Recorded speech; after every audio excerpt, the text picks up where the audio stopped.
is identified as Marvin Morales. KCRA 3 has previously reported on the 40-year-old who was accused of lying about a 2023 fentanyl overdose. This all started today about 8 o'clock this morning. Elk Grove police say they got a call from a mom concerned about the safety of her 2 children. Officers say they found an 11-year-old boy stabbed.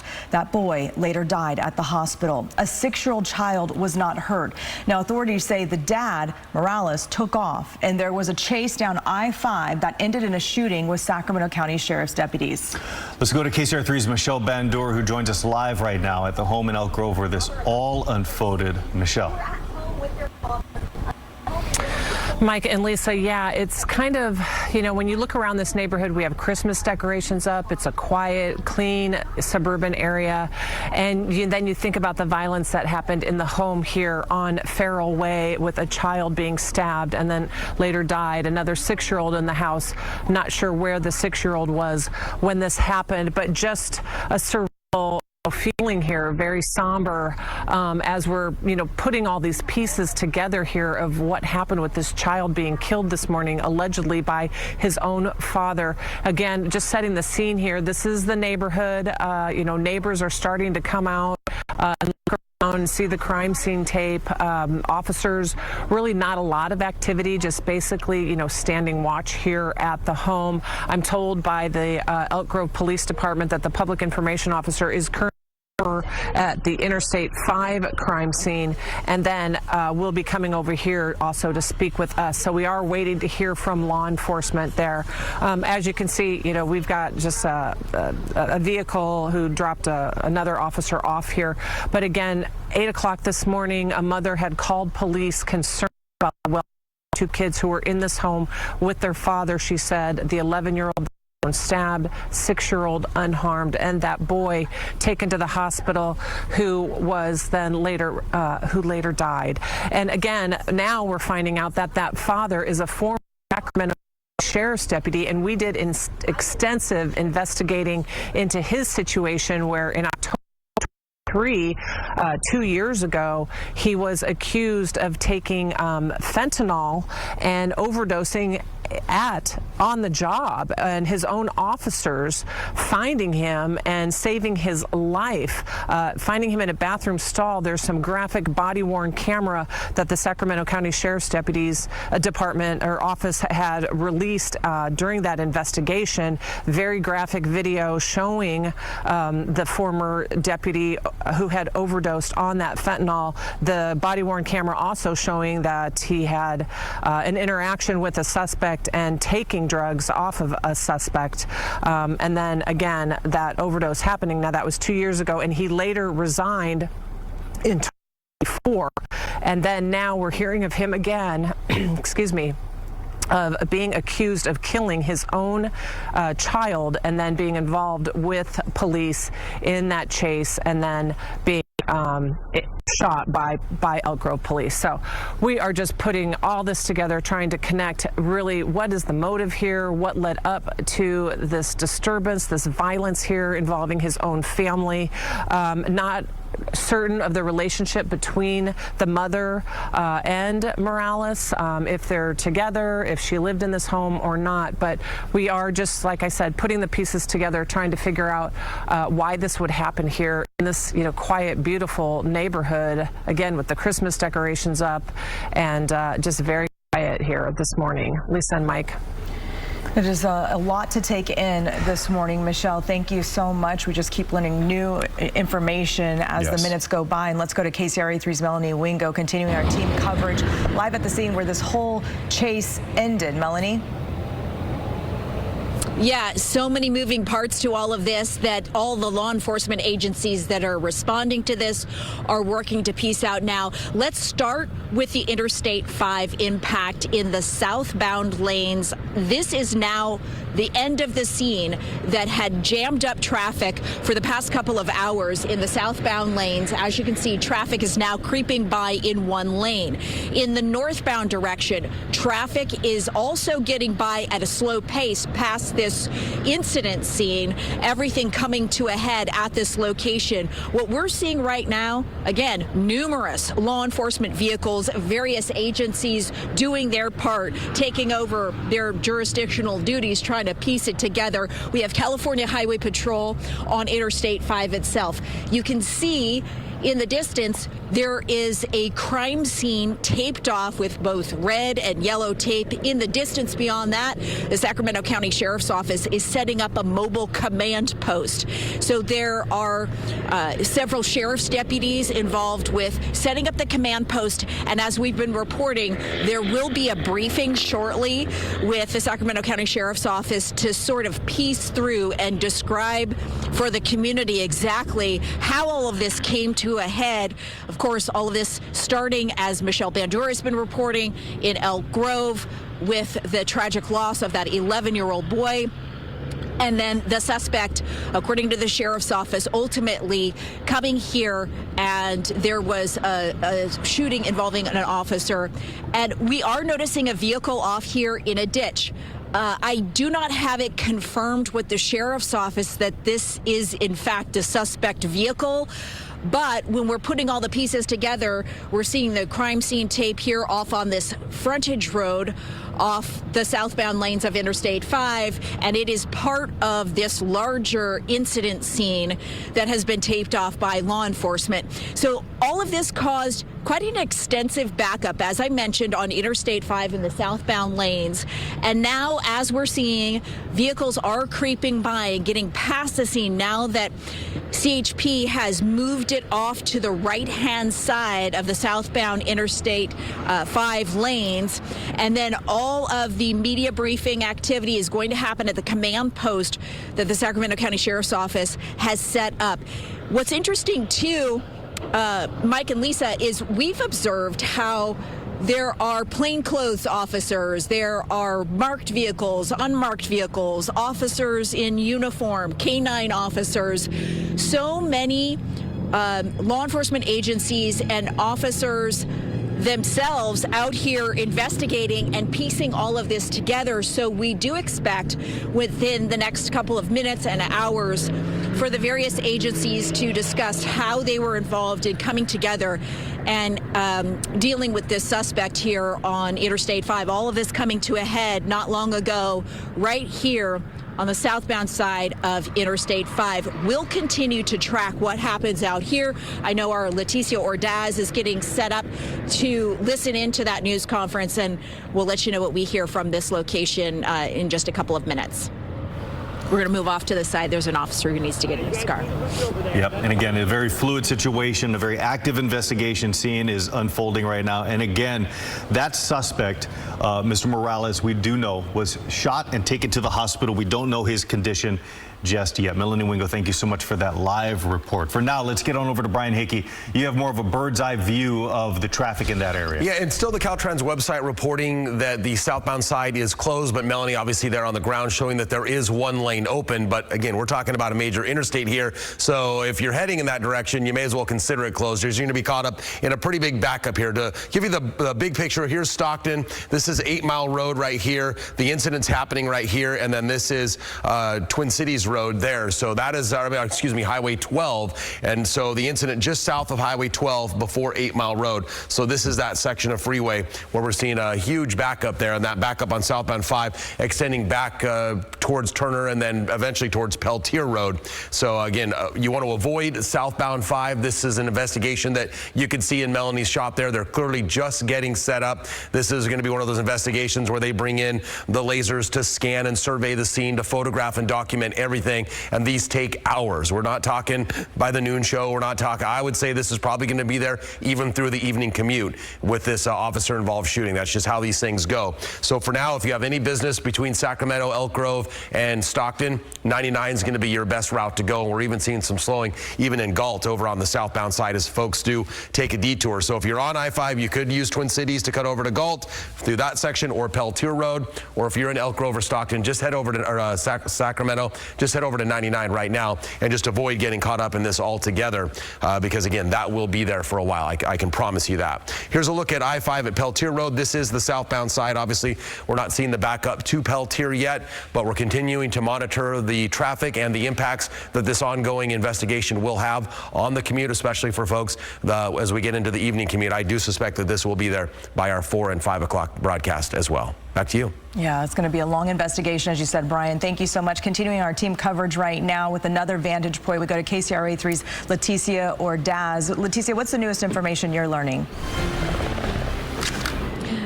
Well, good morning, Lisa. What we're learning right now is that this is a crime scene area. A lot of people are stopping that were on the highway, came through the frontage road, and they're being told to stay away from this area. It is being called a crime scene, and this is where that chase with that former Sacramento County Sheriff's deputy ended. Again, he is accused of killing his 11-year-old son just about 11 this morning, and there's quite the scene out here. We've seen Stockton police arrive on scene. We have the Sacramento County Sheriff's Department on scene. We also have a number of agencies. We are waiting for Elk Grove Police Department. We have a sergeant that's now on scene that is going to be giving us a police briefing probably within the next 15 minutes. They are aligning with the CHP, so a lot of agencies coming together, scouring this area for evidence. Again, this is an active crime scene, and a lot of people are just stopping and looking as traffic is not moving very far. But they say if you can, just keep going.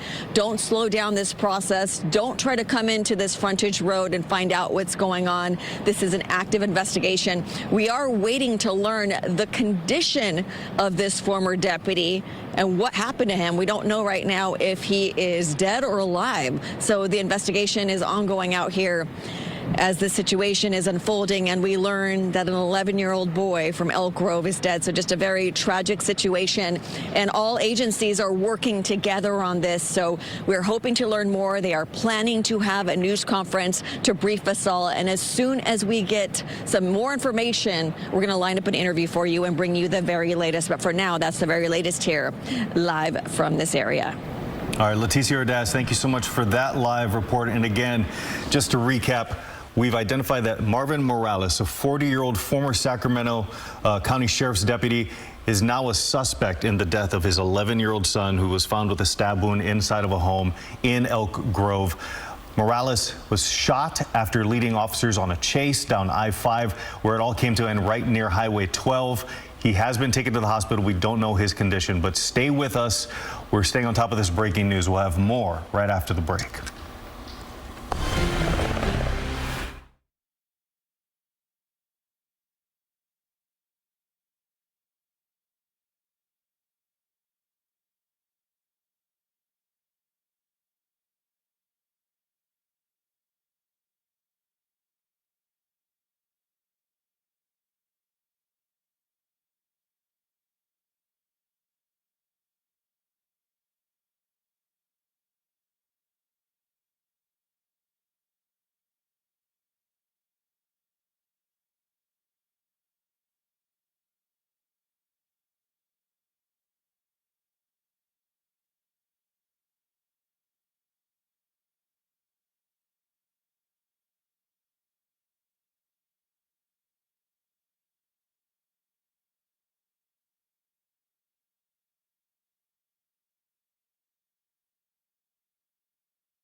Live from KCRA 3 News, this is breaking news.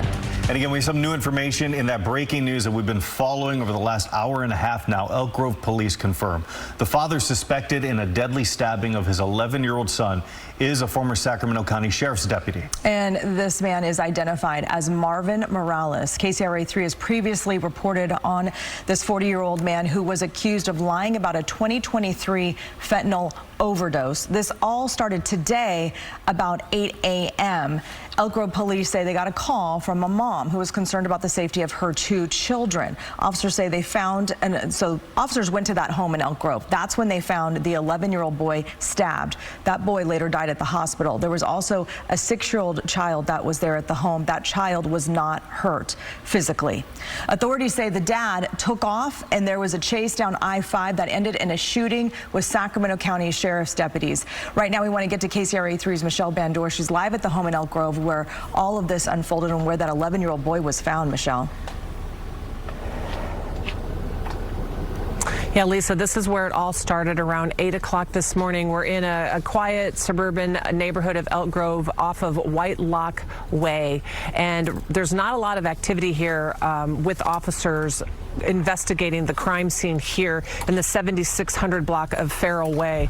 But this is, again, where it all started. When police got here after getting a call from a concerned mother of the 2 children in the home, an 11-year-old and a 6-year-old, when they got here, the father wasn't here. But they found the children, this 11-year-old stabbed, taken to the hospital where he sadly passed away from those injuries. And here at the crime scene, you can see we do have more officers now arriving with more vehicles.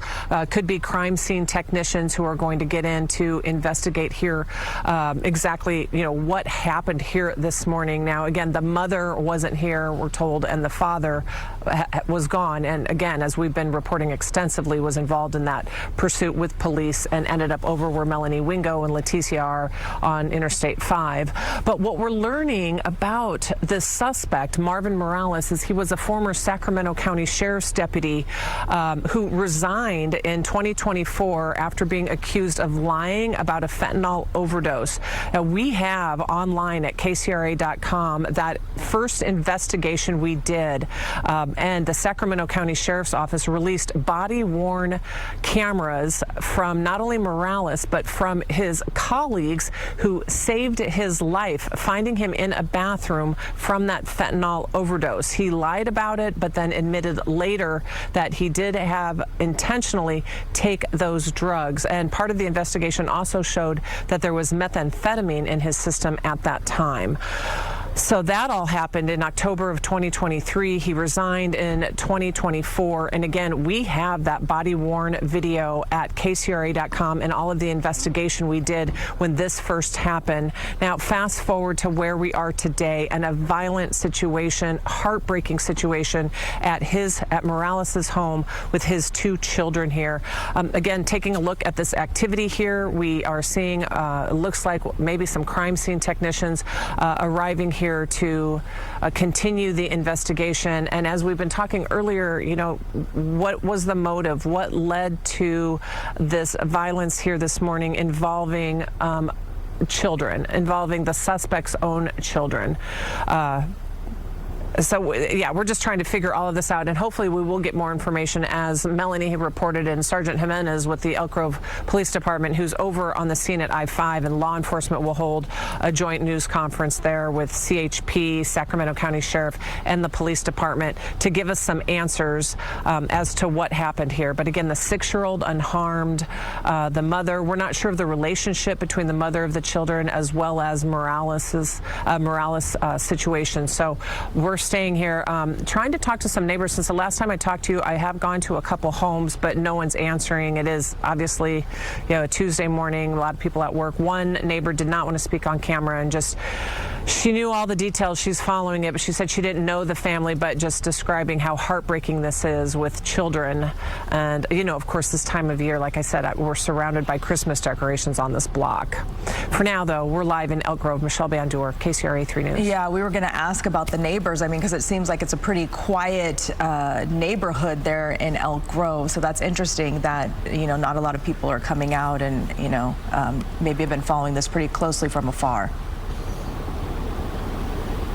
Yeah, and they could be, people are at work. It's a Tuesday, and noon time, so some folks just probably aren't home. Maybe they'll arrive home later in the afternoon, and we'll be here hopefully to talk to some folks. Yeah. All right, Michelle Bendur, thank you so much for that live update. Let's get to Brian Hickey now.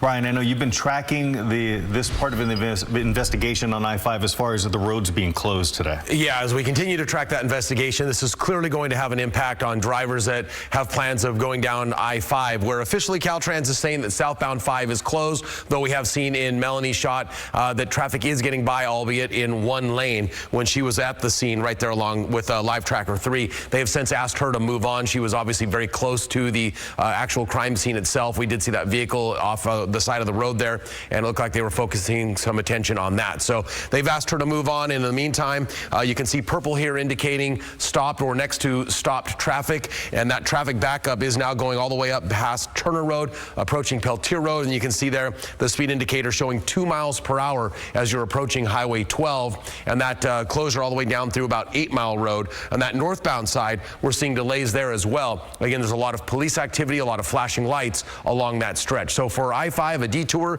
would be to jump off, I would say your earliest availability, that would be Twin Cities Road, cutting over into the Galt area on Highway 99, or taking Peltier Road over before you get to Highway 12, because that is, again, where you could be diverted off as they continue this investigation. And this is one of those investigations. It will be there for hours. I've covered a number of these, and they're just getting set up. They're going to come in and photograph and document everything about this scene when you have an officer-involved shooting, especially one that involves such tragic details. So in the meantime, as we focus again on traffic, here is I-5. This is the southbound side at Peltier Road. You can see that traffic is still moving along at Peltier.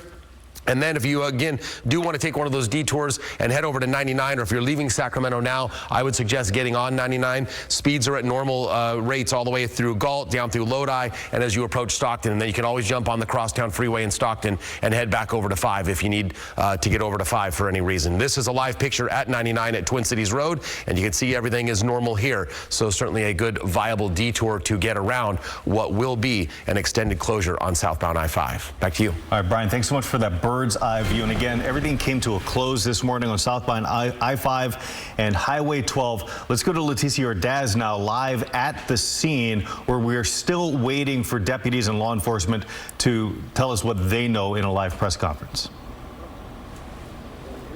Well, this news conference should happen momentarily here. We have already seen Amar Gandhi with the Sacramento County Sheriff's Department, and he is preparing to release details to us. But he tells us that the lead agency on this is the Elk Grove Police Department, so we are waiting for them to take the lead on this investigation. A lot of somber faces out here as they are learning about the death of this former deputy's 11-year-old son who was stabbed to death. And this is someone, a suspect, who used to work with these people that are out here. The Sacramento County Sheriff's Department. Just a sad situation, a tragedy out here for so many people that are now investigating one of their own. This is where the chase ended this morning, and this is where more than 100 officers and deputies have now converged to conduct this investigation.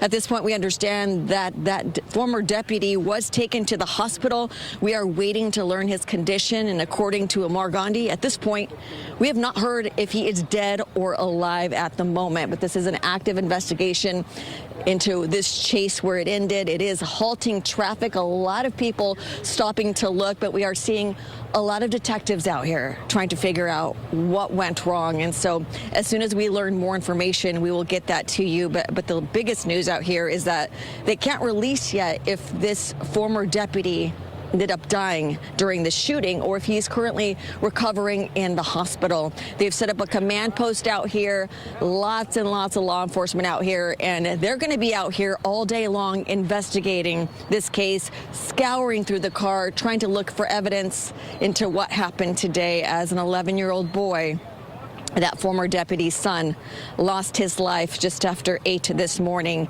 in the city of Elk Grove. Right now, we're reporting live from Lodi. Leticia Ordaz, KCRA 3 News. All right, Leticia, thank you so much for that live report from still a very active scene right there. Now, let's give you a recap of what we know so far. We do know that a father suspected in the deadly stabbing of his 11-year-old son is a former Sacramento County Sheriff's deputy.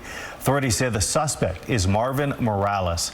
The 40-year-old was accused of lying about a 2023 fentanyl overdose. Yeah, all of this actually really started back in August of 2023, according to an investigation by the Sac County Sheriff's Department. Now, Elk Grove police today say they got a call from a mom about 8 o'clock this morning. She was concerned about the safety of her 2 children that were at that home that you see in these live pictures right on the right side of your screen there.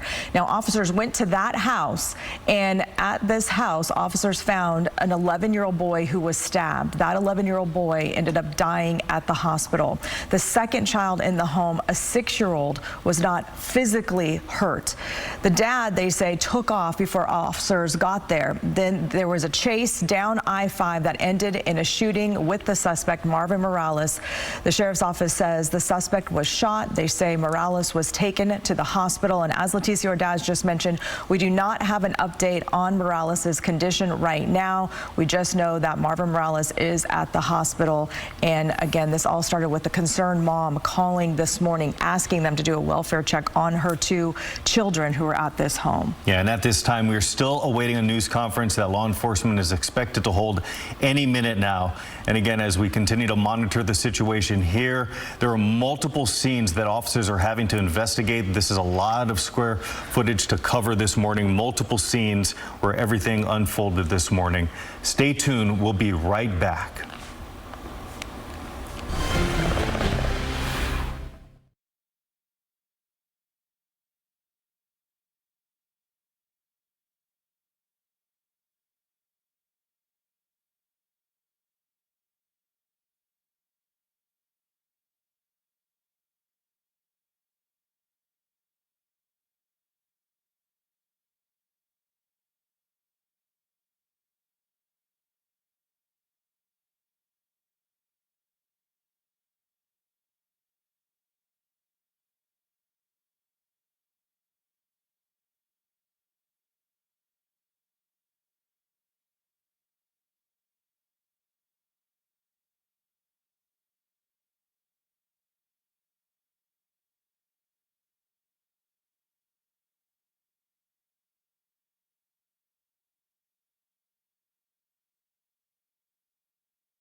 Live from KCRA 3 News, this is breaking news. And this is breaking news that we've been covering for almost 2 hours now. Let's give you a live look right now. This is I-5 right near Highway 12. We're still awaiting a news conference that could happen any moment. But we have been following this breaking news. A father, a 40-year-old former Sacramento County Sheriff's Deputy, Marvin Morales, is now a suspect in the death of his 11-year-old son, who was found with a stab wound this morning.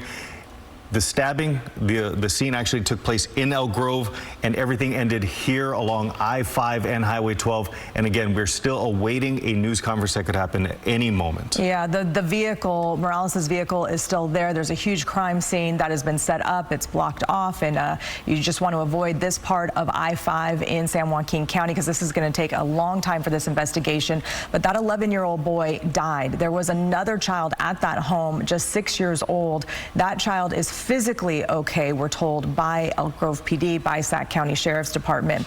We want to go back to Elk Grove. That's where KCRA 3's Michelle Bandor standing by live in front of that home where those two boys were this morning. And this all really started because a concerned mom was worried about her children and asked for a welfare check there. Yeah, that's exactly right, Lisa. And she called 911 to have someone check on her children since she was concerned about them. And when officers arrived, they found the children, the 11-year-old boy who was stabbed, and they were performed CPR and took him to the hospital where he died later. And then the 6-year-old also found unharmed here. Since we've been here in the last 20 minutes or so, crime scene technicians have arrived and they've started processing the scene. We're seeing them taking photos and going in and out of the home here on Farrell Way, where it's just a quiet suburban neighborhood off of Whitelock Way. Now, since we last spoke, I did just talk to a neighbor. He wanted to remain anonymous, but he says that they're a very close neighborhood. They hold 4th of July parties. Whenever anyone has a party at their home, they're all invited. They all go to each other's parties. They know each other. They all, they have kids together. This neighbor said he moved in here in 2015, and the Moraleses, the first family that they met when they moved in here. And he said he even saw him last week. He saw Marvin Morales last week here, in the garage. He said his daughter saw him yesterday, and they saw that 11-year-old boy taking out the trash. Just a family being here. Interestingly enough, though, the neighbor told me that it was just recently, in the past couple of months, that they found out about Morales's background of the situation involving that drug overdose in October of 2023. He said a neighbor found that on YouTube, and then just in the last couple months they watched it and were shocked. They had no idea that happened. They did notice, I asked, had you noticed a change of behavior in Morales after you learned that? And he said no. We just noticed he was home a lot more, so didn't know that he had resigned from the sheriff's office in 2024. He said that the mother lived here with the father and the children, that the family lived here together right now. And so they said it's just been such a shock, everything. He said last weekend he saw the family together and they were going away for the weekend. So they're all questioning, they're all concerned, they're all shocked. They don't understand why this happened.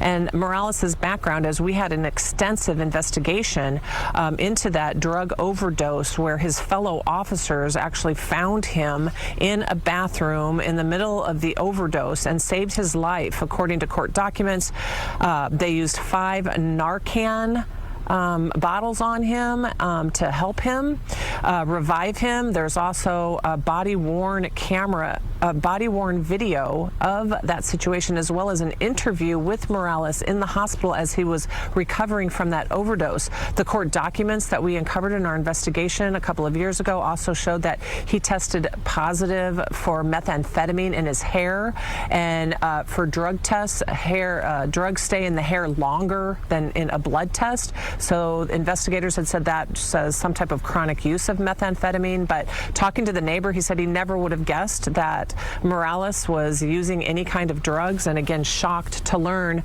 not only of the drug overdose and resigning from the sheriff's office, but now being accused of murdering his own son here in their quiet, close, suburban Elk Grove neighborhood. And so he said that the neighbor tells me that his wife had dropped their child off at school and then came home and saw the boy being wheeled out on a stretcher, and that the 6-year-old sibling was screaming.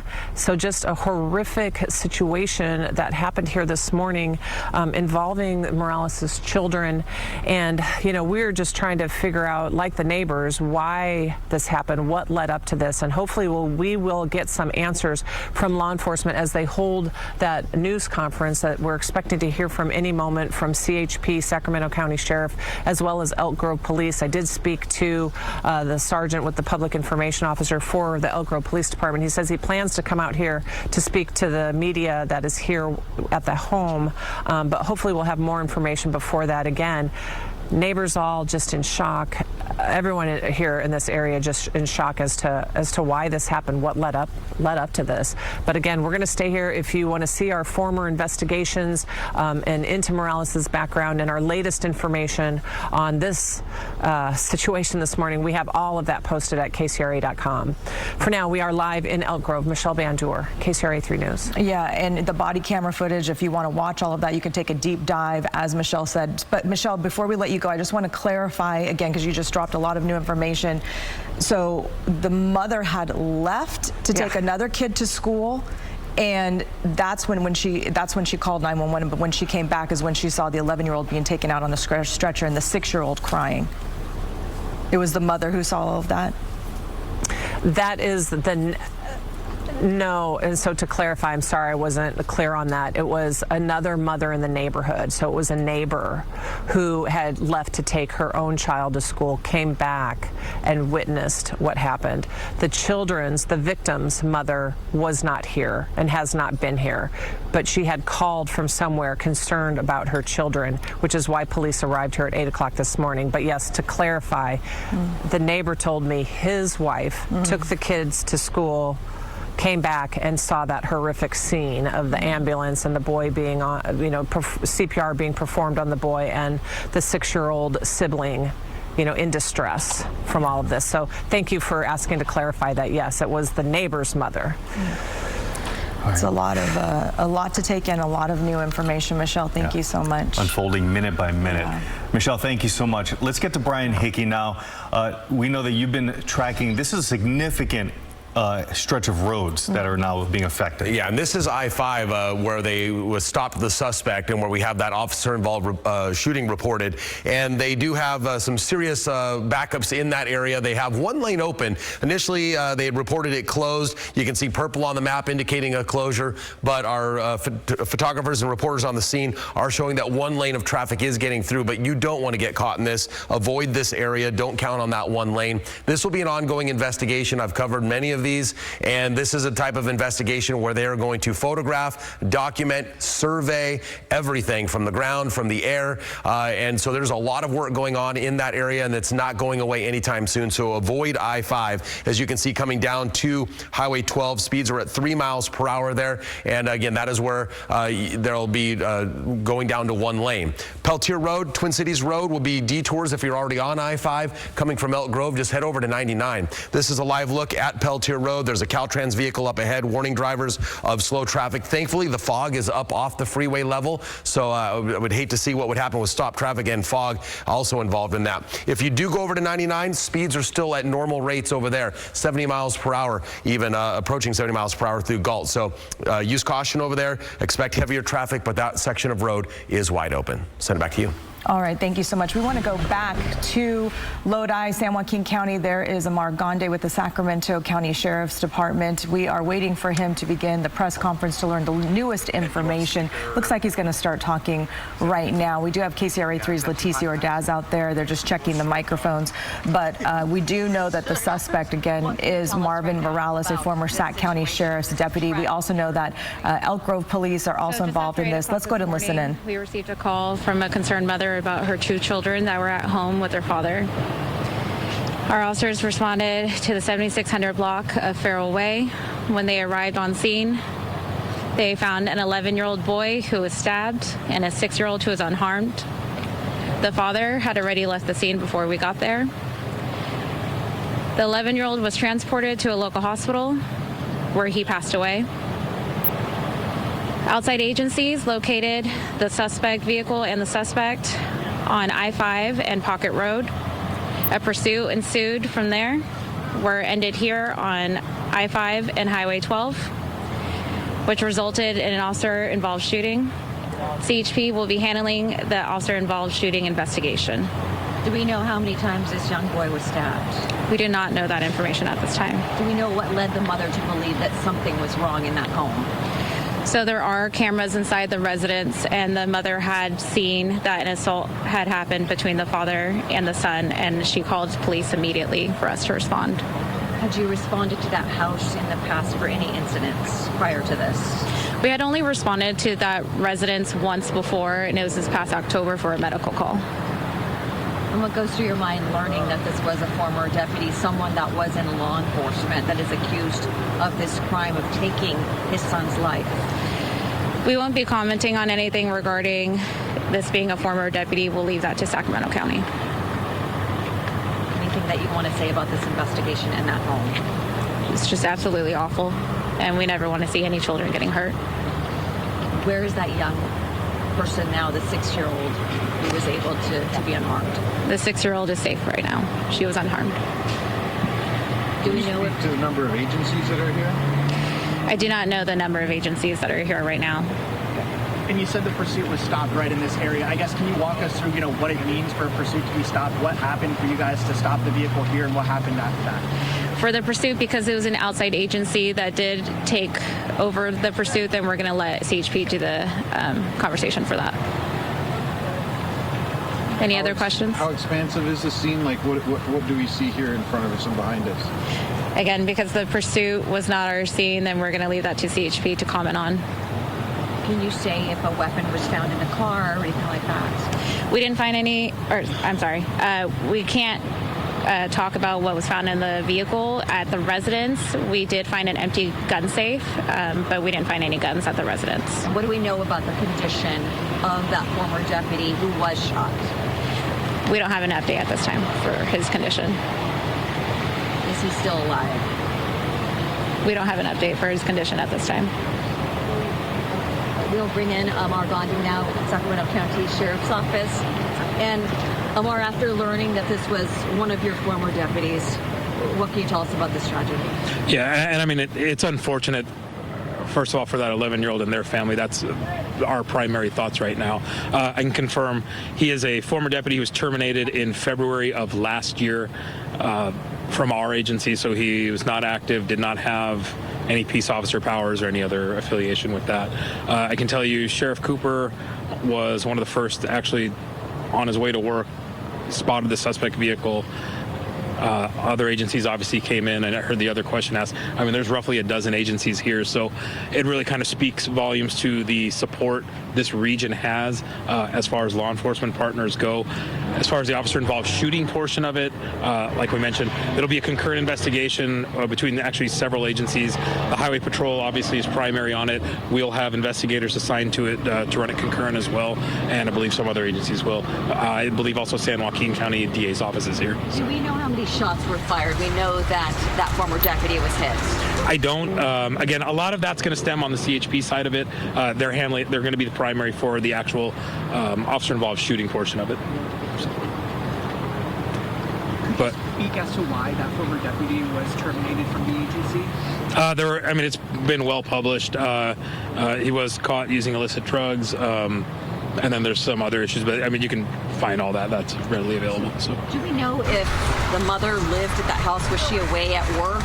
Or what was the situation during the assault? Where was the mother? I don't know. Again, that's more on the Elk Grove side of it. Our involvement on this is kind of limited in terms of that scope. We were involved, obviously, with his previous employment, and then, obviously, our concerns were raised. We heard he was possibly armed. We know his history, and then from there, obviously, our involvement here with the pursuit and capture. But he never faced criminal charges for this, right? He was fired? He was fired from our agency back in February, correct, from an incident back in September of 23. What was his character like, or for those who knew him prior to this happening? I'll be honest with you, I didn't really know him. So he was assigned to a patrol division at the time. So. He was a supervisor? No. He was just a patrol deputy. Just to hear that a former officer, former deputy was involved in something like this. I mean, it's gross, right? Nobody wants to hear about anyone involved in an incident previous like that, especially a deputy, and then to have something like this stem from it. It's, like I said, our primary thoughts are with that family right now. He's kind of an ancillary piece, so that's kind of where our attention is focused, just more on that. And are you able to talk about, I guess, the pursuit on your guys' end, what that looked like before ending up right here? Fairly limited, just in the sense of he was spotted on the freeway on I-5. Like I said, Sheriff Cooper was actually there physically himself, was the first one from our agency that was there. Other units got involved. I can confirm we had 2 deputies from our agency that actually fired that were part of the OIS. I can't comment on any other agencies that were involved beyond that. How did Sheriff Cooper know what kind of car he was in? This is, again, a testament to the partnership of law enforcement in this region and how quick information gets shared. Really big testament to Elk Grove PD and their investigative prowess. They got that information out quickly to not just us, but to every agency around. They found not only the vehicle image, but got that information as far as a potential direction of travel. We're able to get that out to us, and obviously, it worked. Do we know if the mom and dad lived together? Were they separated, divorced? I don't have that. Mar, is there any sense of, when the stop unfolded right here, what played out for the deputies that were part of the sheriff's office to draw the weapon? I'll let CHP handle that more of that side of it, but obviously, we did have a lot of information on his history. We did hear that he was armed, so this was taken with full caution. This was a big red handle. Other challenges for CHP in investigating this, to the extent that this is going to take a while? Oh, sure. Yeah, I mean, that I can confidently say, just from any layman perspective, right? You look at this crime scene tape behind you, it's expansive. There's obviously the suspect vehicle behind us, obviously a big impact on the freeway, but CHP is more than capable, but we'll have investigators assigned to it as well. Tell us more about that stop, though. Did he try to fight back in any way? Like I said, all of that right now. There's a lot to unfold, and this is going to take hours upon hours. So if we'll be here well past dark. When did you first learn that it was a former deputy that was a suspect in this case? This morning, again, just after. Again, a big shout out to Elk Grove PD. They were not only there, but information that was shared to law enforcement partners quickly allowed that information to get to us. So we found out pretty quick when that happened, and then allowed for the capture. So, and actually, I believe Highway Patrol is here and able to comment. So I'll bring, unless you guys have any more for me, and I'll let them kind of maybe take the reins. Cool. All right. Can you state your name, please? Yes. Chief Tyler Eccles. Last name is spelled E-C-C-L-E-S. First Tyler, T-Y-L-E-R. What can you tell us about this tragedy unfolding in the community today? Yeah, I can only speak to what occurred after the tragic incident from this morning, that the suspect was identified traveling southbound on I-5. There was a group of officers that located him. Subsequently, CHP personnel deployed a spike strip as a result of that pursuit. The suspect shortly thereafter was involved in a solo vehicle collision, which came to rest behind us here that you've seen earlier, and subsequently an officer-involved shooting occurred. And that's the degree of information that I can share at this time. Do we know if that former deputy tried to fire back or anything like that? Yeah, I don't have any of those details as of yet. That's all going to work itself out through our investigation. And how long was that chase that they were involved in? I don't have the exact distance or duration of time. You might be able to say whether or not he was in or outside of the vehicle when shots were fired? I don't have that degree of information at this time either. And this is a tragedy in our community. What goes through your mind when you learned that this was someone in law enforcement that you were now having to pursue and then getting into an officer-involved shooting? Yeah, it certainly is a very tragic event. The allegations that have come forward, and we mourn with the community who is mourning at this time as well. Where do we go from here as far as this investigation is concerned and the roadway for motorists? Yeah, so our goal is to make sure that we, along with our partners, conduct a very robust investigation, but we also know that, we're affecting traffic. And so one of our priorities is to open as many lanes as possible as soon as we possibly can. But in this type of incident where we have an officer-involved shooting, it just takes a little bit of time. And where exactly is that car? The vehicle, from our vantage point. The vehicle's a couple hundred yards behind me. Do we know what kind of make or model that was? I don't know specifically. It's an SUV, but I don't know the make and model. Do we know what was found inside of that vehicle? No, not yet. And is that vehicle, is it on I-5 or is it here on this frontage? It's on the frontage road, in between the freeway and the frontage road. And considering that this happened, when obviously there's drivers passing by, obviously a fortunate situation that no one else was hurt. Yes, it's very fortunate that no one else suffered any injury or even death after the tragic incident from this morning. How do you go forward and work together with all of the agencies that are here today? Yeah, there was a multitude of agencies that were involved, and we pre-planned for this. We have specific processes and protocols that we adopt and put in play when there are multiple agencies that are involved, and we've begun well into that process of making sure that those agencies that need to be involved are participating in this investigation. We know we saw Stockton here and some other agencies. Are they going to be released from the scene now, or are they going to stay here throughout the day investigating? Yeah, so we have a core group of individuals that will be here investigating, and as you've seen, a plethora of law enforcement officials on the freeway. We're actually in the process now of clearing most of the personnel from off the freeway itself, so we can begin the process of diagramming and investigating the incident that occurred. What kind of evidence do you expect to find out here? Every incident's different. Every incident's unique, and so we don't presuppose what evidence we'll find. Anything else that you want to say about this investigation? No, I appreciate the time and attention given to this, of the tragedy that occurred this morning, but we commit on behalf of the California Highway Patrol with our partners to conduct the investigation that needs to be done. And have you heard personally, the condition of the suspect? I have not. When do we expect to learn more on whether he survived? I could probably get you an update here shortly. To your knowledge, did that vehicle drive off the right side of I-5, ultimately resting where it is right now? So obviously we're going to make that determination as part of the investigation, but we believe that is what occurred at this time. Any idea how long you expect to be out here? It's going to be a couple of hours. I suppose any officers that were involved are probably no longer here. They're getting debriefed or whatever it may be. A vast majority of the personnel that were here on scene, both those involved in the incident and those that responded, have been cleared from the freeway. Can you clarify if they were with the CHP or the Sheriff's Department? I don't have exact clarification yet on the total number and specific individuals involved, but we'll have that soon. And could this have all unfolded and been caught on their dash cams? It's possible. I don't have the answer to that right now. Your last message to the community regarding this incident is that we mourn with the tragedy of what was alleged this morning, and on behalf of the California Highway Patrol to the community, we are conducting a thorough investigation. I'm sorry if I missed this, but was he armed with a gun or something? Do we know that at this point? That's all going to be part of the investigation that we're just beginning the process of. Thank you all.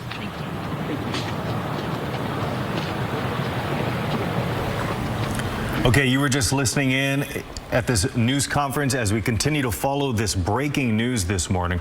A father suspected of killing his 11-year-old son, involved in a high-speed, or at least a chase down I-5 that ended at Highway 12. And right now we do know that that father is a former Sacramento County deputy who was also shot in this incident at the very end and has been taken to the hospital. We don't know exactly what his condition is this morning. Where the news comes first. Live from KCRA 3 News, we begin with breaking news. That breaking news we're following spans 2 counties from Sacramento to San Joaquin. An Elk Grove father and former Sacramento County Sheriff's deputy is accused of stabbing and killing his 11-year-old son. That child died at the hospital. Sacramento County Sheriff's deputies say Marvin Morales, a former deputy, led officers on a chase southbound on I-5. That chase ended with deputies shooting Marvin. He is in the hospital right now. We don't know the condition of Marvin Morales. No law enforcement officers were hurt in that shooting. And we have live team coverage this morning. Michelle Bandur is live in Elk Grove. That's where the 11-year-old boy was stabbed, in that neighborhood. Leticia Ordaz and Melanie Wingo are near Interstate 5. Let's start, though, with Michelle. Well, good afternoon, Mike. Yes, we have been here all morning reporting on the situation here at the home of where the stabbing happened this morning and where the Morales family lived. Stepping out of the way here we have neighbors trying to get in and out of their homes here as the street is blocked off on Farrell Way. We have seen crime scene technicians go in and out of the house taking photos from the front of the home. But to recap, at 8 o'clock this morning, the mother of the children called 911 because she wanted someone to check on her. We're gonna finish what Michelle is talking about as we fix her microphone. But at 8 o'clock this morning, the mother of 2 children called 911 saying she feared that there was something going on at her home because of what she saw on cameras inside the home of the father assaulting her 11-year-old son. When they got there, they found that boy had been stabbed, and they took that boy to the hospital where he later died. Yeah, the 11-year-old was with the father, and there was also a 6-year-old child. We also learned that it was a little girl. She was unharmed. We don't know exactly where her whereabouts just yet, or the condition of the mother who made that 911 call. But let's go right now to Leticia Ordaz. We know that news conference ended just moments ago, Leticia, and again, you are at a very active investigation that now spans 2 counties.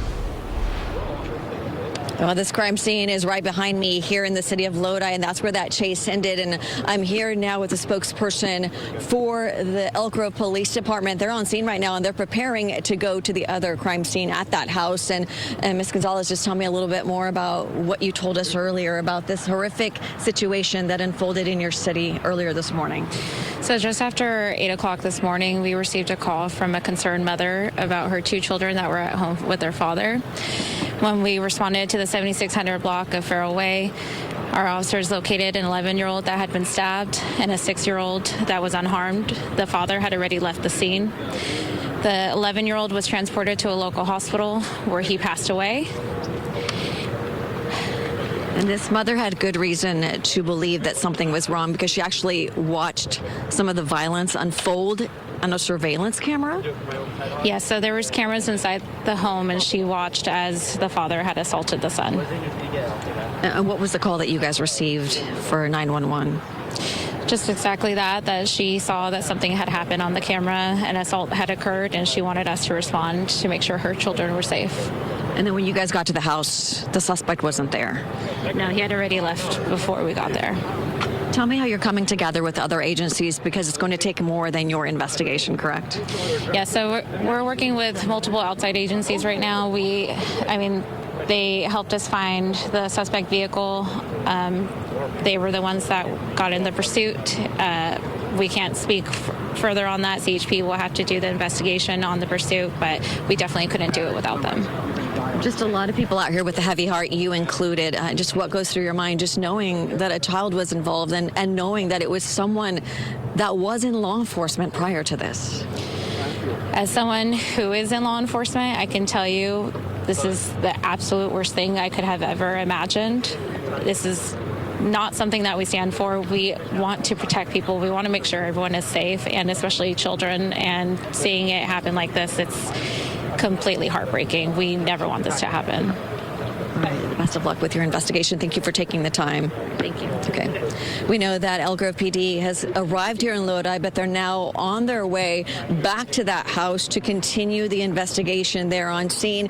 And that suspect, that former deputy, remains in the hospital. We know that he was shot by at least 2 officers that were on scene here. It's unclear if it was with the CHP or the Sheriff's Department. We also learned that it was Sheriff Cooper who helped track down that car after getting that 911 call, being in the area, and he was able to help deputies and the CHP track down that suspect. He ended up crashing his car here into a ditch, and then that officer involved shooting unfolded. So right now we are waiting to learn if that suspect, that former deputy, is dead or alive. And according to the CHP, we should be learning that information in a short time.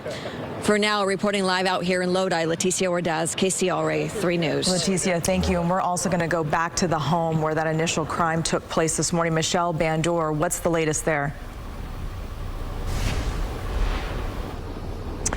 Well, the investigation continues here in this quiet suburban Elk Grove neighborhood on Farrell Way. We are seeing crime scene technicians and investigators arrive to look into gathering evidence here at the home of the sheriff's deputy, the former sheriff's deputy of Sacramento County. And as we had just learned, there are cameras inside the home, and the mother was watching the cameras in a different location, not inside the home, and saw her son, she said, assaulted by the father, Marvin Morales. Now, that's when the 911 call was made. When officers arrived, they did find the children here alone in the home. The father, the suspect, was not here, but they did see the victim, the 11-year-old boy, stabbed and rushing him to the hospital where he later died. Now, I spoke to a neighbor who says that his wife saw the boy being carried out on the stretcher with paramedics performing CPR, and then his 6-year-old sister screaming, crying, just in distress over the situation. Now, she is unharmed. We're told she's in a safe place. But the whole situation here in this neighborhood, a neighbor tells me that they are a close neighborhood. He said 10 years ago, he moved in here in 2015, and the Morales family was the first family that he met here. This neighborhood, they hold 4th of July parties. When someone has a party, all the neighbors are invited. They're really close. The neighbor tells me they'd watch boxing together. They'd talk about boxing, football, sports. He says he often saw Morales in the garage working out in the gym, saw the children around. There's a park nearby. Just sounds like a wonderful place to live for families. And right now there's Christmas decorations throughout the neighborhood. But this neighbor says it's so concerning because they have no idea why this happened. They saw the family getting ready to take a weekend getaway just a couple of weeks ago, even saw the family this week. And what's interesting, though, this neighbor told me it wasn't until recently, within the past couple of months, that they learned of Morales's background, of Morales being let go from the Sacramento County Sheriff's Office after that incident where he overdosed on fentanyl. He had lied about it, but apparently found out later through the investigation that he intentionally took that. And there is some graphic video, some body-worn camera video from officers saving the life of their fellow deputy. There's also video of Morales being interviewed in the hospital. We have all of that online at KCRA.com. What's happening now, though, so we have those pieces from a couple of years ago with this drug use, and then fast forward now 2 years and alleged violence against his family. So the investigation, really, there's so many different investigations happening here with this situation, and just trying to figure out what would lead this father to allegedly attack his son, possibly in front of his 6-year-old daughter. So neighbors not wanting to go on camera, that those who are here, who are around, calling it heartbreaking, shocking, and just really difficult to understand why something like this would take place. But back here in the neighborhood, the investigation continues. The Elk Grove Police has to do their part here to figure out if there's any evidence, any information that could lead them to what happened here in this home this morning. Of course, we're staying out here trying to talk to more information, trying to talk to more neighbors to get more information. Just, again, that question of why. Why would a father be accused of this and harming his own child with a 6-year-old possibly witnessing this, but definitely, according to a neighbor, seeing her older brother being wheeled away with paramedics trying to perform CPR on him. Like I said, we're going to stay out here. All of that information I was talking about, we did extensive investigations in the past 2 years into Morales and what led up to his firing from the Sacramento County Sheriff's Office. You can find all of that at KCRA.com, along with all of our information, of course, that we're gathering here today. But for now, we are live in Elk Grove. Michelle Bandur, KCRA 3 News. All right, Michelle Bandur, thank you so much for that live update. Let's bring in Melanie Wingo now, who joins our team coverage. Melanie, we know that you were on the opposite side of the scene there on I-5 from where Leticia is. So what's your vantage point? So our vantage point is right next to Interstate 5 in the southbound lanes. We are just south of Highway 12, and we're on a frontage road. And from Live Tracker 3, we're seeing how all that ended right here on Interstate 5 is causing a massive traffic backup. And so what we're going to do is put the wheels of Live Tracker 3 in motion and then just show you the massive backup on I-5. And so we're also going to do this frontage road. We're going to drive this frontage road and then show you sort of how much traffic is between the incident scene itself and where we are. And it just shows you how much of you don't want to be in this mess. This is just such a clear picture of all of that. Of course, this all leads up to exactly right what you said about Leticia Ordaz being at the command post where that news briefing just happened. And that is pretty much right where the incident scene itself is located.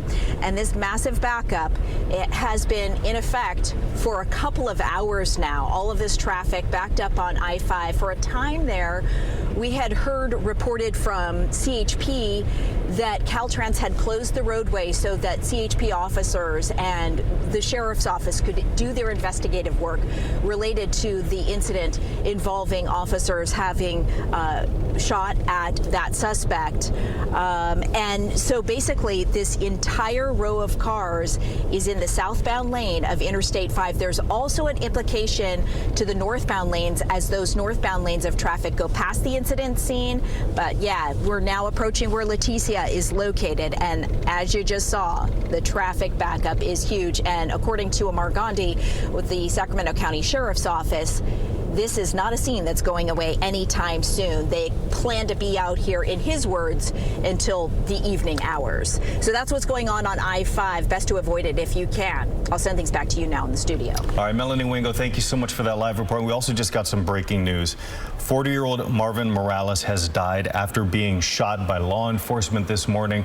The 40-year-old father, who is the suspect in the stabbing death of his 11-year-old son, is now dead. That information just coming to us. Let's get to KCRA 3's Leticia Ordaz, who's at the scene in the Lodi area where it all came to a crashing halt this morning. Leticia? Well, Lisa and Mike, we know that that suspect was taken to the hospital. Now we're learning the very latest. The chief was saying that he was going to check on the condition of that suspect, and now we're learning that he did end up passing away in the hospital. Amar Gandhi is here with us live now, and you're here now with the CHP as well. What can you tell us about what we've learned about that condition of the suspect, because he did not survive? Yeah, correct. We actually just learned from CHP just a few seconds ago. He did pass, so. All right. And do we know how many officers shot at him during this incident? I don't know about other agencies. I know we had 2 deputies that fired at the time. Fortunate part, 0 officers were injured, whether from us or anyone else. But like I said, we just got an updated condition that the suspect did die. Okay. Does that change things in the matter that you investigate? Because obviously this does not turn into a criminal case. You can't prosecute anyone with that suspect now being dead. Not at all. Actually, all officer-involved shootings are investigated by our homicide bureau, so they'll be out here along with our professional standards bureau. This one is a little unique, obviously, with the highway patrol being primary as it occurred here on the freeway, but it doesn't change much in that regard whatsoever. Okay. All right. Thank you so much for your time. Again, just confirming from the CHP and the Sheriff's Department that that suspect is now dead. I'm here now with the CHP. Did you want to say something? Are you able to comment? We're on live television right now.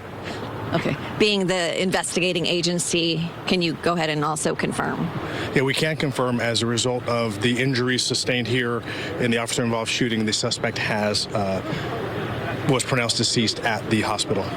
Okay. All right. Thank you so much for confirming that for us today. All right. You've heard it live here, and you've got the very latest from us as we continue to be out here while investigators continue to scour this field for bullets and collect other evidence from the scene. And I don't know if you could see from this vantage point, it's now being blocked, but we were able to see the car that was in the ditch, and that was apparently what that former deputy, that suspect, was driving when this officer-involved shooting unfolded. And that is very latest here live in Lodi, where this continues to be an active investigation, an active crime scene. Reporting live here in Lodi, Leticia Ordaz, KCRA 3 News. All right, Leticia, thank you so much for that live update. And that was the first time that we have an opportunity to really see that vehicle from that particular vantage point. But again, a very sad update in an already sad story. 40-year-old Marvin Morales has died after being shot by law enforcement. And again, he is the suspect in the death of his 11-year-old son who was stabbed earlier this morning in a home in Elk Grove. Oh, we're going to take a quick break. We'll be right back after this.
Where the news comes first. Live from KCRA 3 News, we begin with breaking news. That breaking news, we're following a former Sacramento County Sheriff's deputy accused of killing his 11-year-old son has died after a chase and officer-involved shooting with Sacramento County Sheriff's deputies and CHP earlier this morning. That chase ended with deputies shooting Marvin. He's now been taken to the hospital, and again, that is where he passed away.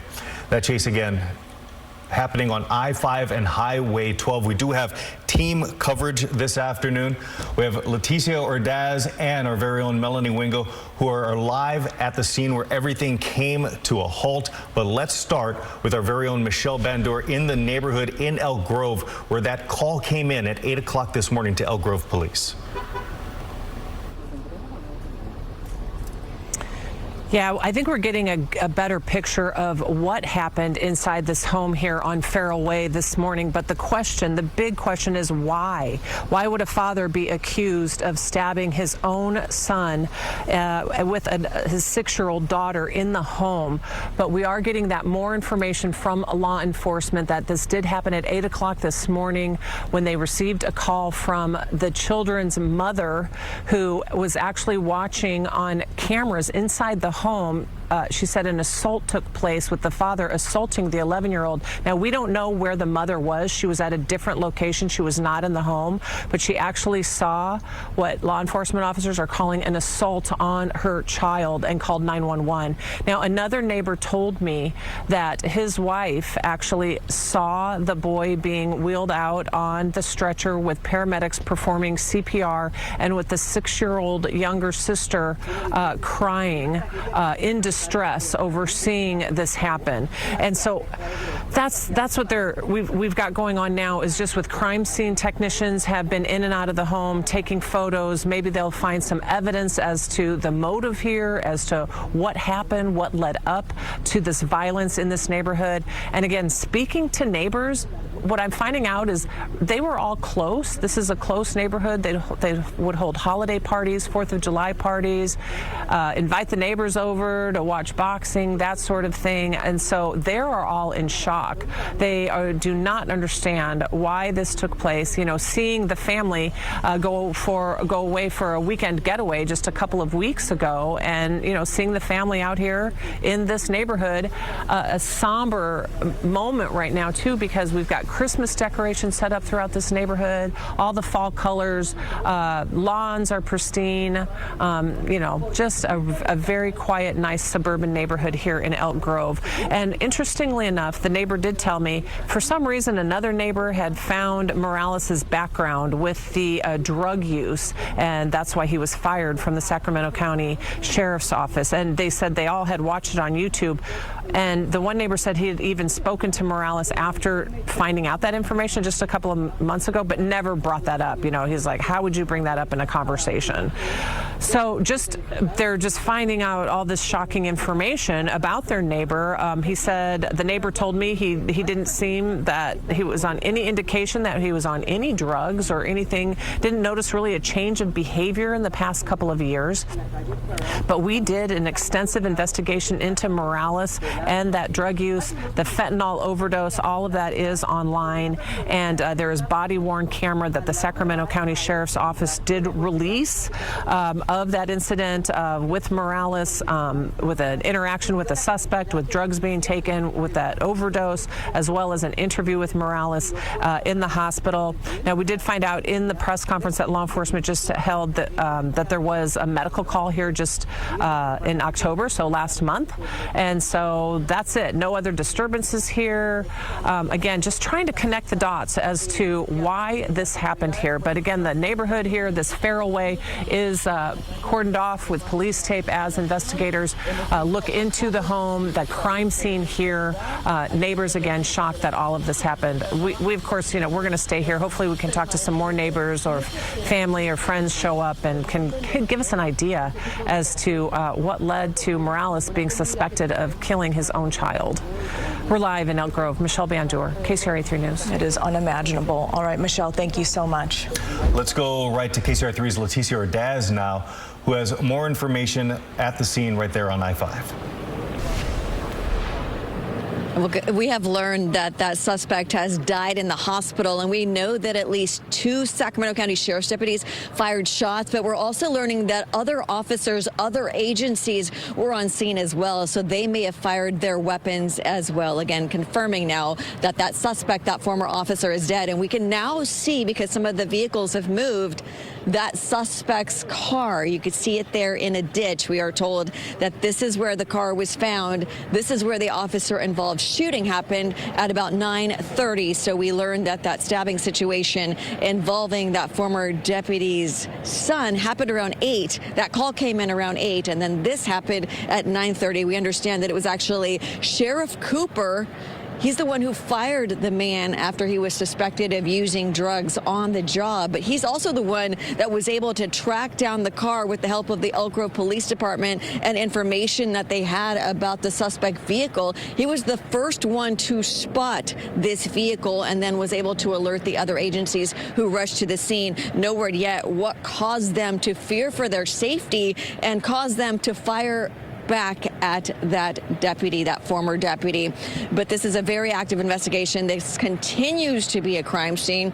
Officers with numerous agencies, the CHP, the Sheriff's Department, we've even seen Stockton Police out here, Elk Grove Police, all scouring for evidence. And they say that even though this suspect is dead, they continue to move forward with this case and collect all of the evidence, because this is an officer-involved shooting, and the people involved will be placed on administrative leave during this investigation. a lot of the deputies out here with a heavy heart. This is someone that they worked with. You know, he was let go last year, but a lot of people did know him. And in fact, obviously, Sheriff Cooper knew him as well. He's the one who let him go after finding out about the alleged drug use. So, yeah, a sad situation for a lot of people involved. This continues to impact traffic. The CHP says that they know that, you know, this is detrimental to a lot of people who need to get to where they need to go for work. And they are trying to open up the road as soon as they can, at least more lanes. But for now, this area continues to be shut down for this very active investigation and this tragedy that unfolded in the community. Again, learning that that suspect has died in the hospital this afternoon. That is the very latest here, live in Lodi, as we continue to follow this situation. Reporting live in Lodi, Leticia Ordaz, KCRA 3 News. Leticia, thank you so much for the latest information. Let's go to Melanie Wingo now. Melanie, we know you are on the opposite end of this scene from where Leticia is, so what are you saying? Well, just for reference, we clocked it. It's about 0.2 of a mile from where Leticia is located. If you go by way of the frontage road that runs parallel to the southbound lanes of Interstate 5, right after Highway 12, and take a look out the front windshield of Live Tracker 3, you can see from our roof cam here that there's a massive backup in the southbound lanes of I-5. So we're just now getting the wheels in motion here on Live Tracker 3, and we're going to kind of run the course for you so you can see exactly what's up on the interstate. And that is just this massive backup, bumper to bumper, cars, big rigs, all manner of vehicle up there on the roadway leading up to the incident scene itself. And these cars, they're not moving. They are just at a dead standstill as they approach the scene. Now, once you get past the incident scene, and again, it's, you know, dead standstill most of the time. Traffic is kind of creeping by. Once cars are able to get to the incident scene and past it, then you can get off at 8 Mile Road or continue on your way on Interstate 5 southbound. But for any traffic, say between about Highway 12 and 8 Mile Road, this big chunk of Interstate 5, it is pretty much bumper to bumper.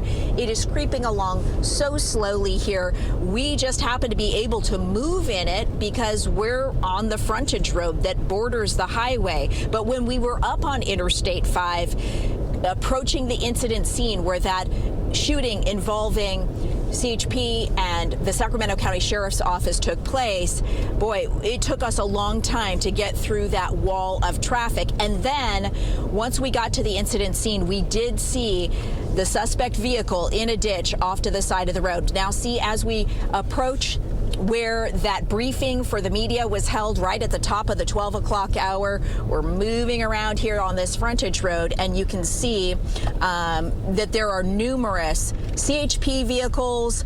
There are Sacramento County Sheriff's officers. They're all staged on the road. I'm going to try to get our Live Tracker 3 camera shot here for you so you can see what's going on. Not only the traffic impact, but also the law enforcement impact here from Live Tracker 3. You can see, I'm just trying to zoom in for you where this all came to a head. So yeah, that's the incident scene itself where this shooting took place. Now that we've stopped, I'm going to have my photographer Mason Silva operate the roof cam here.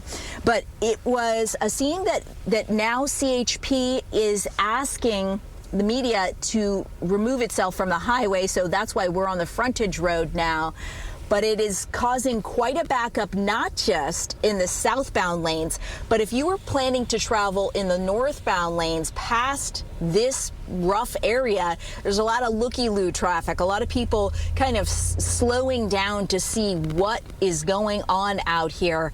And this is exactly what's causing traffic, of course, to be creeping along in the southbound lanes, but then even in the northbound lanes, the traffic is affected and impacted by all that took place out here. Of course, as we've been reporting throughout KCRA's coverage over the past couple of hours, everything started in Elk Grove with, of course, that call for a welfare check on that child, the son of a former Sacramento County Sheriff's deputy.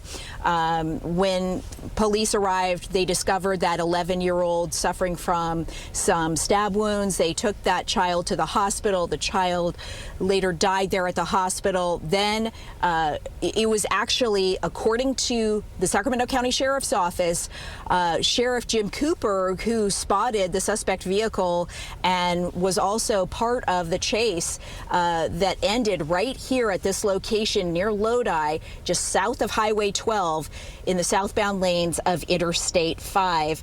That suspect ended up being shot by officers on the scene here. And then, as we just reported within our last 10 minutes or so, we have learned that that suspect did die at the hospital. So all of this is still going to be in effect, this closure of the right-hand lanes of Interstate 5 and traffic creeping along as it is right now, as you've seen in our live tracker shot, until perhaps the evening hours, according to the Sacramento County Sheriff's Office. So if you had any plans to travel south of Highway 12, you may want to find an alternate route, because if you're in the thick of it, you're not really moving at all. So that's what's going on out here. And Lisa and Mike, I'll send things back to you now. All right, Melanie Wingo, thank you so much for that live report there. And speaking of the traffic, let's get over to our traffic expert. Brian Hickey has been following this. It hasn't been a good thing for traffic, right, Brian? This is going to take a long time to clean up. Yeah, in fact, while Melanie was talking, my camera froze there, so I just want to get it back going again. This is I-5. This is all the way back to Peltier Road. Now, Melanie measured out 0.2 of a mile for you. This camera right here is 7 miles from that incident. This is the backup leading up to Highway 12. So she showed you one little slice of the backup that drivers are dealing with on I-5. That backup all the way back past Peltier Road now. So that includes from Highway 12 to Turner Road to Peltier Road and beyond. On the southbound side of I-5, our speed indicator showing 2 miles per hour. Now, Caltrans officially reporting that I-5 is closed, but they do have one lane open. Traffic is getting through, but you can see the backup from that area where they continue that investigation. And as you heard from Margandi on the scene, they expect to be there after sundown, still with this investigation. So expect traffic concerns, especially into the evening commute. Detours would be Peltier Road or Twin Cities Road, or if you're in Elk Grove or Sacramento, just get on 99 and avoid this altogether. Do them a favor, do yourself a favor. And our speed indicators over on 99 showing that we are traveling at the speed limit still along the 99 corridor. And then you can always get into Stockton and use the crosstown freeway. Here's a look at 99 at Twin Cities Road. You can see in both directions, traffic is nominal there, no delays. And again, use that to avoid what is the backup right now on southbound I-5 as you make your way towards Highway 12. I'll send it back to you guys. All right, thank you so much, Brian. And we want to recap more about the suspect in all of this. Marvin Morales, as we've been reporting, the suspect in killing his 11-year-old son was a former Sacramento County Sheriff's deputy, and law enforcement officers are confirming he was a deputy, but in 2023, he overdosed in a sheriff's bathroom. He was given Narcan and revived by his fellow officers. An internal affairs investigation this year determined Morales lied about his drug use. He left the Sacramento County Sheriff's Department in February of last year. Now, a state database does show that Morales voluntarily disqualified himself from eligibility of being a peace officer. And again, he was fired in February of 2024 by the sheriff's office. We will be right back as we continue our team coverage of this breaking news.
We continue to follow breaking news. A former Sac County Sheriff's deputy has died after a shootout with police after a chase. He is suspected of killing his 11-year-old son at his home in Elk Grove. Now, all of this started at 8 o'clock this morning. That is when the mother of 2 children called Elk Grove police, saying that she feared for the safety of their children.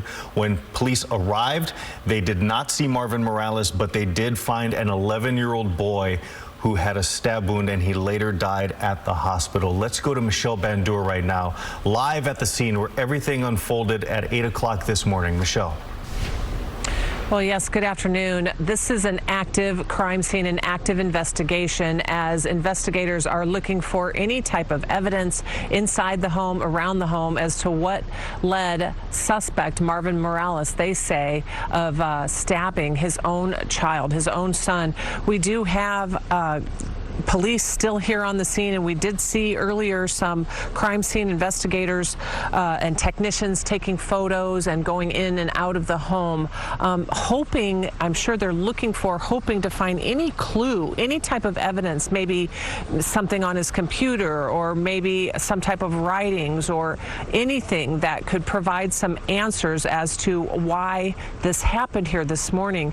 And as we've reported, law enforcement says that the mother was actually watching cameras that are placed inside the home. She was in a different location when she says she told police that she saw the father of the 11-year-old actually assault her son, and she became concerned and called 911. Now, when officers arrived here, they found the children in the home alone. Morales was not on the scene, and we know what unfolded next with the short chase and then the officer-involved shooting. But here at the home, then paramedics were called.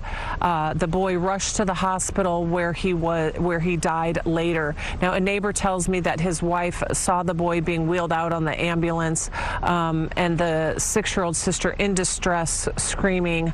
We're told she was unharmed and that she is in a safe place now.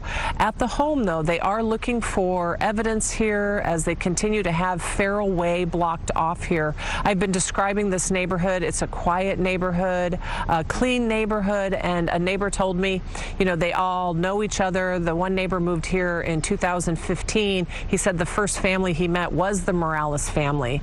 Seen them doing activities together. They all go to parties together. They hold block parties, holiday parties. It's that type of neighborhood where it's a family-friendly neighborhood, and Christmas decorations are up here, so quite a somber mood and quite a juxtaposition of, you know, seeing the holiday cheer and then knowing the violence involving a child inside the home here.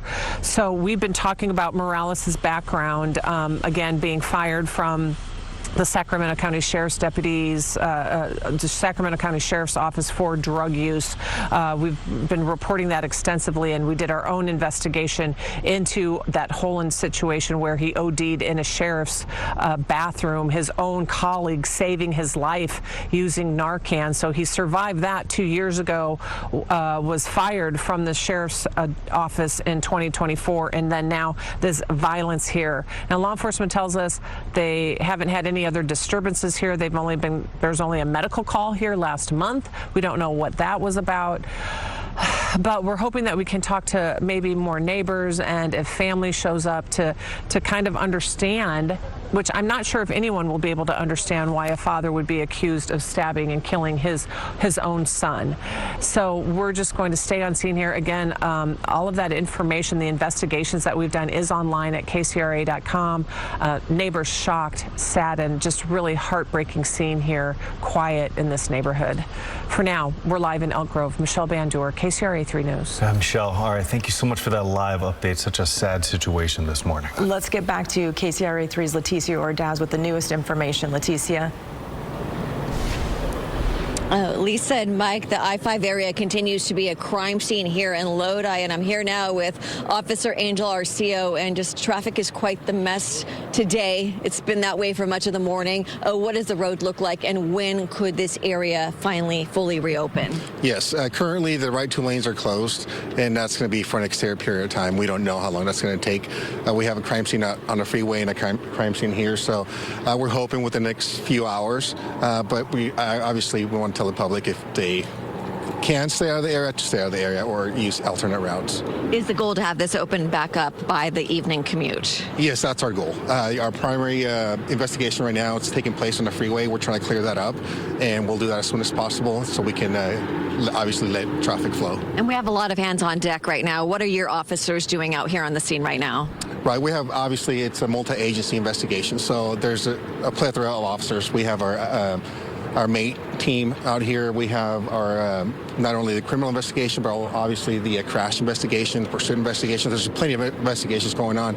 Like I said, we're trying to clear as much as we can right now from the freeway and move everything down here where we don't block traffic. And can you clarify, did the shooting happen on the freeway or in that ditch area where that car is now? Both, obviously. The suspect vehicle was on the freeway, ended up obviously down here on the frontage road. So it's an extended scene, as you can see. So that's what blocked off this area. But obviously traffic is being affected on the freeway. Do we know if that car, the former deputy who is now dead, if his car has been able to be searched yet? I don't know at this time. Okay. I don't know. That's part of the investigation also. So, but like I said, we're trying to clear the freeway scene as fast as possible, and then we'll move down here. Obviously asking for people's patience. This is a serious situation. A young child lost his life, and then this officer-involved shooting. All right. Thank you so much, Officer Arcia, for your time. We appreciate it. You're welcome. All right, so we know that 2 people with the Sheriff's Department, the Sacramento County Sheriff's Department, will be on administrative leave. We were told that multiple agencies fired shots. We don't know which ones there are, but the Sacramento Sheriff's Department did confirm that at least 2 of their deputies will be a part of that investigation. Reporting live out here in Lodi, Leticia Ordaz, KCRA 3 News. Leticia, thank you. And as you said, the headline here, this poor 11-year-old boy was killed. So that's just the worst part of this whole story. Of course, it's also affecting so many other parts of our society right now. Yeah, absolutely. Let's get to Melanie Wingo now in Live Tracker 3. On the other side of the scene, you're actually on the move. So how are you seeing traffic develop right now, Melanie?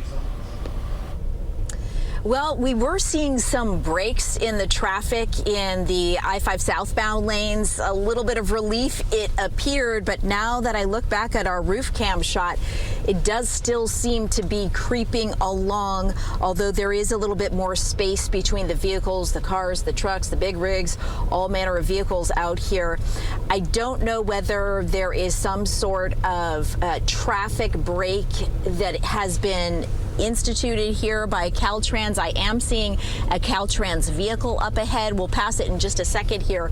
But what I can tell you is this is a traffic snarl that's been going on for several hours now related to everything that unfolded and then, of course, came to a head out here in the southbound lanes of Interstate 5. There's that traffic Caltrans situation that I was talking about just a second ago. Yeah, so all of this traffic creeping along in the southbound lanes. All of this is happening. Our vantage point is from the frontage road that borders the southbound lanes of Interstate 5. All of this traffic just south of Highway 12. And as Brian Hickey reported earlier in the hour, this is a traffic backup that stretches for miles, roughly 7 miles plus. So if you had plans to hit the road today and head southbound past Lodi and in these lanes, probably best to find an alternate route until all of this gets cleared. And according to the Sheriff's Office for Sacramento County, which is the lead on this investigation, at least the portion that its officers were involved in, this could enter into the early evening hours. Back to you. All right, thank you. Let's go to KCRA 3's Brian Hickey, our traffic expert. How's it looking now, Brian? Any better? Yeah, traffic is still backed up here at Peltier Road. You can see it. You wouldn't know it from this, but this is an actual live moving camera because you've got to look over the other side of the road to know that, yeah, it's moving. But here at Peltier Road, this is 7 miles from the crime scene that they're currently investigating, and traffic is at a standstill back here, and the backup continues. So as Melanie said, avoid southbound I-5. Just head over to 99. Our speed sensors over there are still showing that traffic is moving along with no delays as you get closer to this scene. As you saw in the picture, it's at a standstill. So Twin Cities Road, Peltier Road right now, good alternates to get out of that traffic and head over to 99, or better yet, just don't even get on I-5. Again, because at 99 through Galt, 61 miles per hour. As you get closer to Stockton, south of Lodi, 65 miles per hour. Why wouldn't you go to 99 and then use the crosstown freeway? Avoid that crime scene. Back to you guys. All right, Brian, thank you so much for that. And again, we've been following this breaking news all morning and now into the afternoon. Just to recap, an Elk Grove father, former Sacramento County deputy, or sheriff's deputy rather, is dead. And this comes after he allegedly stabbed and killed his 11-year-old son. This is a live look right now at a neighborhood in Elk Grove. Our very own Michelle Bandur has been down there at that scene monitoring. This is a multi-agency investigation, and there's much more to unpack. Really, this is just the start of everything. Make sure you've downloaded the KCRA 3 app. We have all the latest information there, including the investigation on Morales dating back to 2023. We'll see you back here for the news at 4.